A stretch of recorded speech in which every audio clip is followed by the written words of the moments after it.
बारिश में गर्मा गर्म भुट्टे खाने वाला ससुराल। हाँ, कितना बढ़िया मौसम हो रहा है। बारिश का मौसम जब भी आता है मौसम को रंगीन कर देता है। हाँ भाग्यवान, सही कहा तुमने। एक काम करो, जब आज बारिश आ ही गई है तो तुम आज मस्त बढ़िया सी चटपटी भुट्टे की चाट ही बना कर ले आओ। क्या आप लोग हमेशा बस भुट्टे भुट्टे ही खाते रहते हो? इतना अच्छा बारिश का मौसम है, उसमें भुट्टे कौन खाता है भला? कुछ चाय पकौड़े खाओ तो मजा भी आए।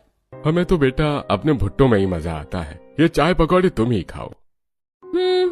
वो तो मुझे पता ही है कि आप लोग भुट्टे के कितने बड़े दीवाने हो। सच में दीवानगी की भी हद होती है। बेटा अगर दीवानगी की हद होगी तो वो दीवानगी ही कैसी। लेकिन भुट्टे की दीवानगी ना बाबा ना, मुझसे ना होगा। अच्छा ठीक है, तुम बताओ तुम्हें क्या खाना है। मेरे लिए तो आप नॉर्मल चाय पकौड़े ही बना दो, बारिश में तो उसी का असली मजा है। अच्छा ठीक है, मैं अभी बना कर लाती हूँ। कमला अपने और अपने पति के लिए भुट्टे की मसालेदार चटपटी चाट बनाकर लाती है और पायल के लिए चाय पकौड़े बनाकर लाती है। भाई वाह, मजा ही आ गया बेटा। तुम भी खाकर देखो, हमारे खेत के ताजा भुट्टे हैं, इनके जैसा स्वाद और कहीं हो ही नहीं सकता। नहीं पापा, बिल्कुल नहीं। मुझे अब भुट्टे खाना तो दूर की बात है, अब देखना भी पसंद नहीं आता। बचपन से इतने भुट्टे खा लिए कि मैं बिल्कुल ऊब चुकी हूँ। मैं तो शादी भी किसी ऐसे घर में करूंगी जिन्हें भुट्टे खाना पसंद ही ना हो।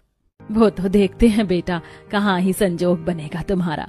अपने खेत के भुट्टे खा खा कर पायल बिल्कुल ऊब गई थी और उसके मन में ये ख्याल था कि कहीं ऐसे ही ससुराल में उसकी शादी ना हो जाए। लेकिन अक्सर किस्मत को कुछ और ही मंजूर होता है और ऐसे ही ससुराल में उसकी शादी हो जाती है। ससुराल में उसका धूमधाम से स्वागत होता है।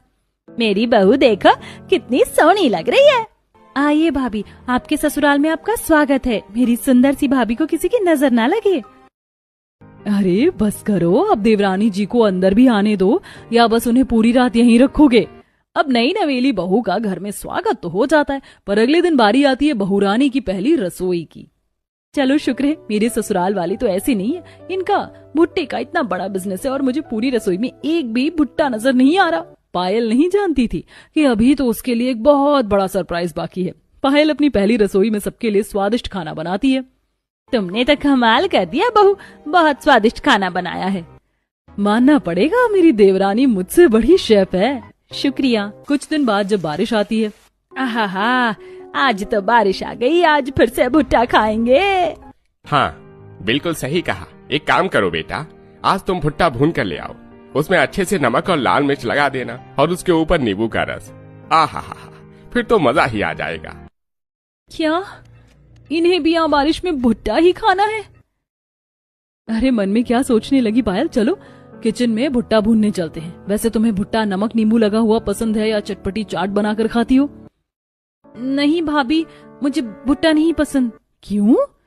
बस ऐसे ही। दोनों रसोई में जाती हैं और भुट्टा भूनना शुरू करती हैं। आउच, क्या हुआ? इस कोयले ने तो मेरा हाथ ही जला दिया। ये भुट्टा नहीं, मनहूस। अरे बाप रे, ज्यादा तो नहीं लगी ना?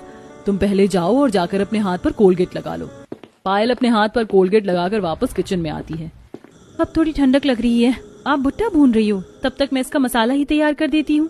पायल एक कटोरी में नमक मिर्च मिलाकर भुट्टे के लिए मसाला बनाती है, लेकिन मसाले की कटोरी उसके हाथ से छूटती है और मसाला उड़कर उसकी आंखों में चला जाता है। उई माँ, ये मसाला तो मेरी आंखों में ही चला गया। जल गई रे मेरी आंखें। हे भगवान, जल्दी से जाकर धो लो, आंखों को पहले हाथ जल गया और अब तुम रहने ही दो। तुम आंखें धोकर अपने कमरे में ही चली जाओ, यहाँ पर काम मैं संभाल लेती हूँ। साक्षी सबको भुट्टा भून भून कर देती है और वहाँ बेचारी पायल को अपनी आंखों में आई ड्रॉप्स डालकर अपने कमरे में बैठना पड़ता है। अगले दिन, आज क्या बन रहा है दीदी? हाँ, मैंने सोचा कि आज तुम्हारा पसंदीदा खाना बना दिया जाए। तुमने बताया था ना तुम्हें आलू की सब्जी और उसके साथ गर्मा गर्म पूरियां और खीर, तो बस वही बना रही हूँ।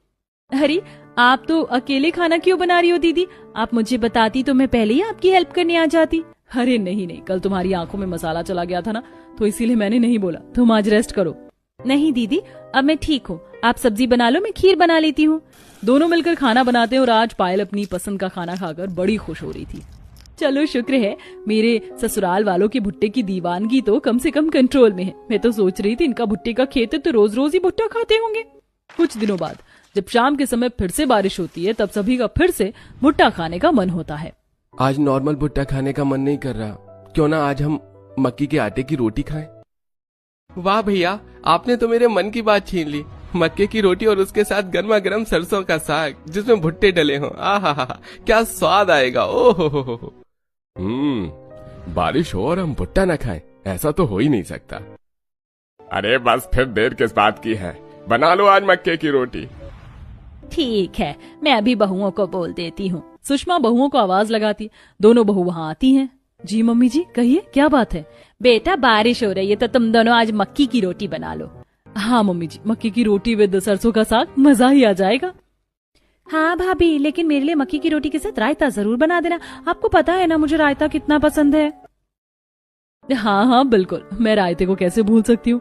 ये सुनकर सबको तो खुशी हो रही थी, लेकिन बारिश में लोगों का वैसे ही जीना हराम होता है, लेकिन इस बारिश में मेरा जीना हराम इस भुट्टे ने कर दिया है। जब भी बारिश होती है तो भुट्टा जरूर बनता है। अब तक दिन में बारिश होती थी तो बस भुट्टा खाते थे, लेकिन अब शाम को बारिश हुई तो रोटी भी इसी की खानी है। चलो पायल, आज मैं तुम्हें मक्के की रोटी बनाकर खिलाती हूँ। दोनों रसोई में जाती हैं और मक्के की रोटी सरसों का साग बनाकर सबको खाना परोसती हैं। हाँ भाभी, मजा ही आ गया।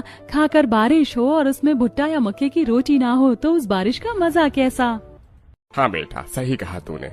अच्छा है हमारा भुट्टे का बिजनेस है, जिसकी वजह से हमें ताजा भुट्टे खाने को जो मिल जाते हैं। पायल भुट्टे से बहुत परेशान हो गई थी। जब भी उसका नाम सुनती तभी वह चिड़चिड़ी हो जाती, लेकिन वो किसी को कुछ बोल भी नहीं सकती थी क्योंकि वह अभी घर में नई जो थी। अगले कई दिनों तक मौसम साफ देखकर पायल की तो बल्ले बल्ले हो गई। अभी कुछ दिनों से बारिश नहीं हो रही है।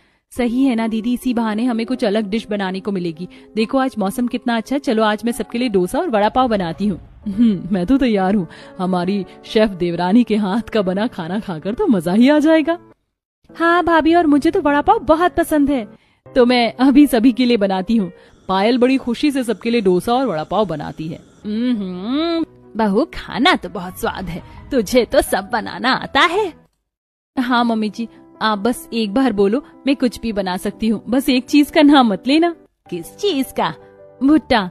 जब तक बारिश नहीं हो रही थी तब तक पायल भी बड़ी खुश थी और अलग अलग डिश बनाती, लेकिन जैसे ही कुछ दिन बाद बारिश आती है, बेटा बाहर बारिश हो रही है, ऐसी बात पर बना लो कोई अच्छी सी भुट्टे की चाट।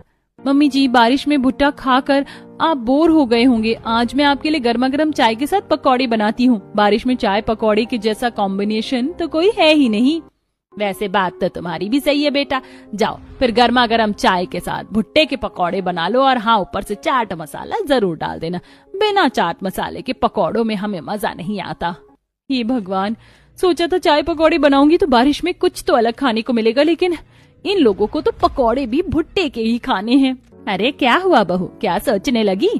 कुछ नहीं मम्मी जी, अभी बना कर लाती हूँ आपके लिए भुट्टे के पकौड़े।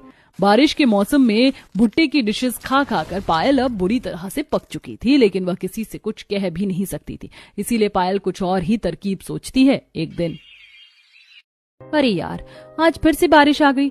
मैं आज घर पर रुककर ना तो भुट्टा बनाना चाहती हूँ और ना उस भुट्टे की शक्ल देखना चाहती हूँ। इससे पहले ये मुझे कुछ बनाने को बोले, चुपचाप यहाँ से सरक लेती हूँ। पायल दबे पांव घर से निकल जाती है और उधर सुषमा घर में पायल को ढूंढ रही थी। अरे कहाँ चली गई पायल? पूरे घर में ढूंढ लिया, मिल ही नहीं रही। पता नहीं मम्मी जी, अभी तक तो यहीं थी, लगता है बाहर किसी काम से गई है। इतनी बारिश में ऐसा कौन सा काम आ गया? खैर कोई बात नहीं, वो घर पर नहीं है तो तू ही मेरे लिए भुट्टे की चाट बना दे। मैं तो सोच रही थी हम तीनों मिलकर खाते। इधर सासू माँ की प्लानिंग कुछ और थी और उधर पायल मार्केट चाट खाने पहुंच चुकी थी। वाह भैया, क्या गोल